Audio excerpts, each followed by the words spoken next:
Voy xudojon, voy xudo, yo Alloh, yo Alloh.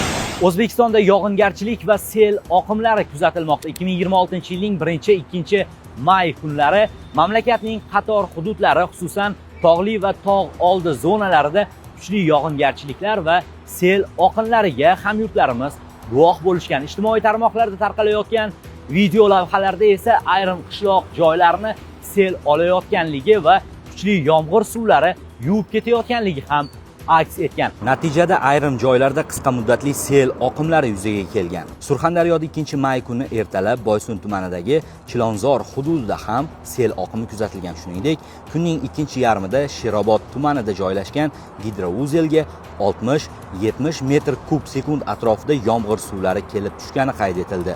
Farg'ona vodiysida ham ob-havo beqaror bo'lgan. Xususan, Qo'qon shahrida kuchli yomg'ir yog'gan. Qolaversa, Qirg'izistonning Batkent viloyatida kuzatilgan sel va do'l hodisalari natijasida Qo'rg'ontepa suv omboriga katta hajmda suv kelib quyilgan. Tojikistonning So'g'd viloyatidagi kuchli yog'ingarchiliklar natijasida Isfara daryosi orqali Beshariq tumaniga ham katta hajmda sel suvlari oqimi kirib kelgan. Sariosiyo tumanida esa qisqa muddatli yomg'ir natijasida kichik hajmdagi sel oqimi qayd etilgan. Kuzatilgan sel va suv oqimlari nazoratda bo'lib, ayni paytda aholi yashash punktlari, qishloqlar va infratuzilma obyektlari zarar ko'rmagani aytilmoqda. Anhoruzda qoling va bizni ijtimoiy tarmoqlarda kuzatishda davom eting.